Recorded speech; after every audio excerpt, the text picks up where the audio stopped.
The disciples had just had a ha-ha moment. They'd been with Jesus all day. They'd just crossed the Sea of Galilee. And here, somehow they'd forgotten their food and their bread for the day. And Jesus said to them, "Be careful of the yeast of the scribes and Pharisees." They said, "What is he meaning?" So they started bickering amongst themselves. Who forgot the bread? Who did this? The blame game. And then Jesus picked up on this and said, guys, listen. Don't you remember the feeding of the 5,000? How that was a miracle? Don't you remember the feeding of the 4,000? How that was another miracle? Yes. He said, look, I am your bread. I'm the bread of life. I'm the one who supplies. Don't worry about it. Just trust in me. And he said, remember again the yeast of the scribes and Pharisees. And they went, ha, we get it. He's talking about the spiritual bread, the spiritual food. Then they came into the area of Caesarea Philippi, and Jesus had them gather around. And he asked them another question. He said, guys, who are people saying I am? Oh, just like blokes, they know how to talk. Jesus knew how to press their buttons. And so they said, oh, we've got an idea. We heard the people talking.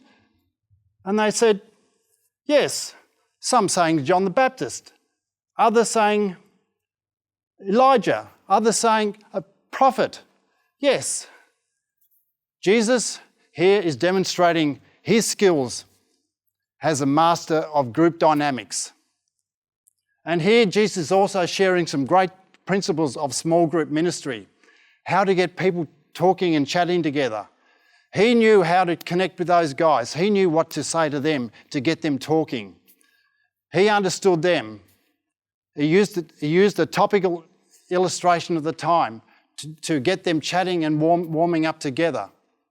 And these are some great principles of what we can use in helping out in facilitating small groups and getting people connected, getting people warmed up, getting people understanding and relating to each other well.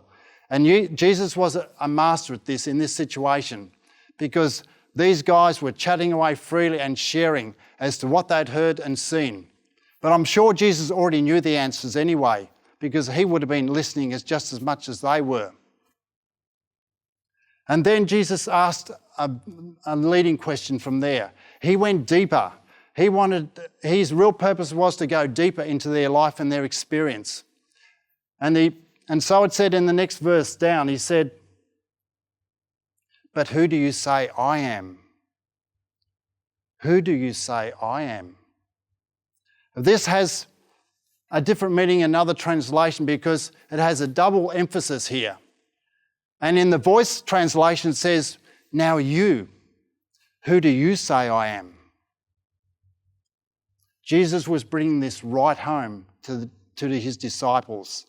He wanted to know personally where their experience was at, what they were experiencing in their life, where they were at personally with him.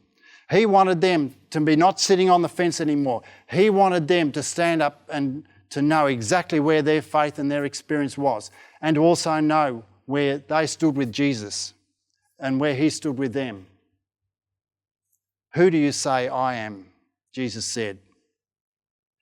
A very important question, a very leading question for you and I to consider today. And Jesus comes to us in 2014 and asks the same question of us. He says, who do people say I am? A good question. Of course we hear it in the news. Oh, Jesus, yes, he was a great teacher. He was a good man. He was a great prophet. Some might even think he was Muhammad. But Jesus comes to us today and says, who do you say that I am? And this is where Jesus really wants to know where you and I are at in our experience. He wants to know where we're sitting. He doesn't want people sitting on the fence. He doesn't want people just wandering off in any direction.